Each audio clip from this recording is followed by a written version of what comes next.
నిన్న మనందరికీ తెలుసు జనసేన వారికి ఒక ప్రత్యేకమైనటువంటి రోజు. ఎందుకంటే జనసేన పార్టీ ఆవిర్భావ దినోత్సవం 2014 ఎన్నికలకు ముందు పవన్ కళ్యాణ్ గారు జనసేన పార్టీని ఘనంగా ప్రారంభించారు. 2014 మార్చి 14వ తారీఖున ఆయన చేసినటువంటి ప్రసంగం ఏదైతే ఉందో ఇప్పటికీ కూడా చాలా మంది యువతను, చాలా మంది జన సైనికులను కదిలిస్తూనే ఉంది. ఆ ప్రసంగం ఇప్పటికీ మర్చిపోలేనటువంటి ప్రసంగం. ఆ రోజు ఆయన మాటల్లో ఒక ఆవేశం ఉంది, ఒక బాధ ఉంది, ఒక లక్ష్యం ఉంది. అందుకే ఇప్పటికీ చాలా మంది చెబుతూనే ఉంటారు, ఆ రోజు పవన్ కళ్యాణ్ గారు మాట్లాడింది ఒక స్పీచ్ కాదండి, ఒక ఉద్యమానికి నాంది అని. కానీ ఇప్పుడు అసలు ప్రశ్న ఏంటంటే 13 సంవత్సరాల ప్రయాణంలో జనసేన పార్టీ నిజంగా ఏం సాధించింది? ఇంకా వచ్చే 10 సంవత్సరాల్లో జనసేన పార్టీ యొక్క లక్ష్యం ఏంటి? ఈ వీడియోలో మనం అదే డిస్కస్ చేసే ప్రయత్నం చేద్దాం. నాకు తెలిసిన మట్టుకు నేను చెప్పే ప్రయత్నం చేస్తాను. కొన్ని విషయాలను మనం డిస్కస్ చేసే ప్రయత్నం చేద్దాం. వీడియో మీకు నిజంగా నచ్చితే లైక్ చేయండి, ఛానల్కి సబ్స్క్రైబ్ చేసుకున్నాను కొంచెం సపోర్ట్ చేయండి.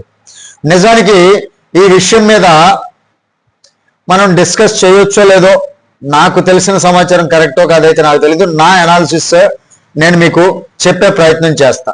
మొదటిగా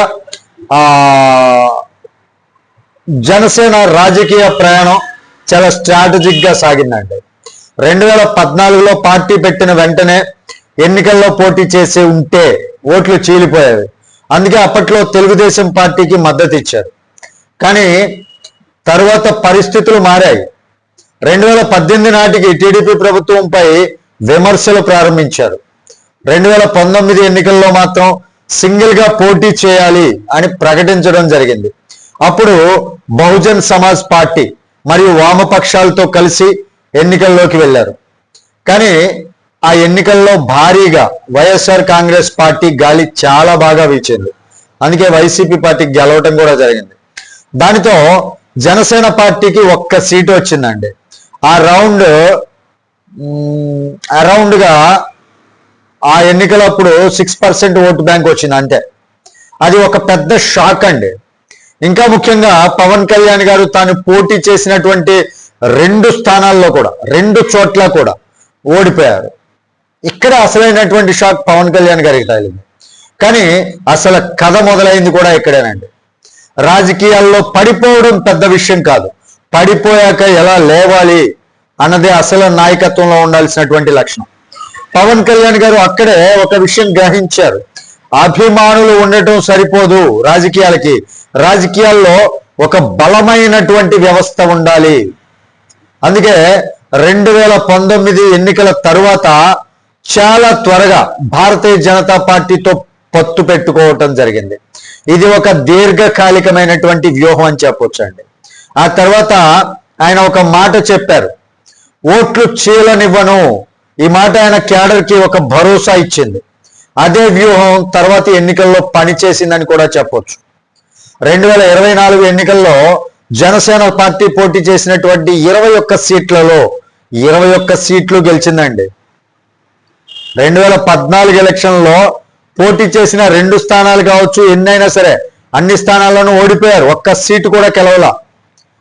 ముఖ్యంగా పవన్ కళ్యాణ్ గారు పోటీ చేసినటువంటి 2 స్థానాల్లో కూడా ఓడిపోయారు. కానీ 2024 ఎన్నికల్లో 21 సీట్లకి 21 సీట్లు అంటే 100% స్ట్రైక్ రేట్ అన్నమాట. ఇది ఒక రికార్డ్ అని చెప్పొచ్చు. ఇంకా ముఖ్యంగా జనసేన మద్దతుతో మరో 25 నుంచి 30 చోట్ల చంద్రబాబు నాయుడు గారు, నారా చంద్రబాబు నాయుడు గారి నాయకత్వంలోని టీడీపీ కూడా గెలిచింది. దాంతో కూటమి భారీ మెజారిటీతో అధికారంలోకి కూడా వచ్చింది. ఇప్పుడు పవన్ కళ్యాణ్ గారు డిప్యూటీ సీఎంగా ఉన్నారు. ఇది ఆయన రాజకీయ జీవితంలోనే ఒక పీక్ స్టేజ్ అన్నమాట వాస్తవానికి. కానీ ఇప్పుడు అసలు ప్రశ్న ఏంటంటే నెక్స్ట్ ఏంటి? అదేదో నాని గారి సినిమాలో కనుక మిడిల్ క్లాస్ అబ్బాయి అనుకుంటా, నెక్స్ట్ ఏంటి అనే సాంగ్ ఉంది కదా, అలాగా నెక్స్ట్ ఏంటి? పవన్ కళ్యాణ్ గారి బలం ఏంటంటే ఆయన అభిమానులు ఒక బలం, ఆయన వ్యక్తిత్వం ఒక బలం, ఆయన సిద్ధాంతాలు ఒక బలం. కానీ అదే సమయంలో కొన్ని బలహీనతలు కూడా ఉన్నాయండి.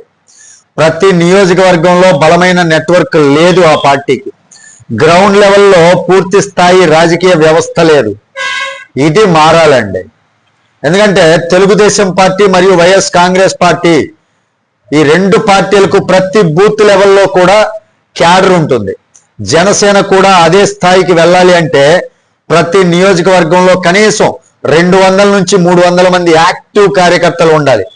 3 సంవత్సరాల్లో కనీసం 10 నుంచి 15,000 మంది ఫిక్స్డ్ ఓటు బ్యాంక్ క్రియేట్ చేయాలి.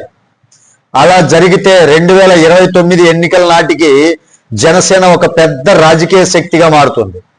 ఇంకో ఆసక్తికరమైనటువంటి విషయం కూడా ఉందండి ఇక్కడ. భవిష్యత్తులో నియోజకవర్గాల పునర్విభజన జరిగితే 175 సీట్లు కాస్త 225 సీట్లకు పెరిగేటటువంటి అవకాశం ఉంది. అప్పుడు కూటమిలో జనసేనకు 45 నుంచి 50 సీట్లు వచ్చేటటువంటి అవకాశం ఉంది. అంటే 2029లో పవన్ కళ్యాణ్ గారు సీఎం అయ్యే అవకాశాలు కూడా కనిపిస్తున్నాయి. కానీ అది జరగాలి అంటే పార్టీని రాష్ట్ర వ్యాప్తంగా విస్తరించాలి, కొత్త లీడర్షిప్ తయారు చేయాలి, గ్రౌండ్ లెవెల్ స్ట్రక్చర్ కూడా పెంచాలి. అలా చేస్తే ఇప్పటి వరకు తెలుగుదేశం పార్టీ, వైఎస్ఆర్ కాంగ్రెస్ పార్టీ మధ్య ఉన్నటువంటి రాజకీయాల్లో జనసేన పార్టీ కూడా ఒక బలమైనటువంటి ప్రత్యామ్నాయంగా ఎదగడం అనేది ఖాయం అని చెప్పొచ్చు. మరి దీనిపైన మీ విలువైనటువంటి అభిప్రాయం ఏంటి అనేది కామెంట్ రూపంలో తెలియజేయండి. వీడియో నచ్చితే ఖచ్చితంగా లైక్ చేయండి.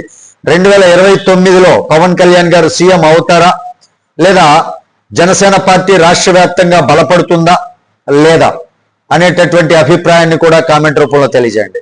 తిరిగి నెక్స్ట్ అనాలిసిస్తో మీ ముందుకు వస్తాను. అప్పటి వరకు సెలవు. జై హింద్.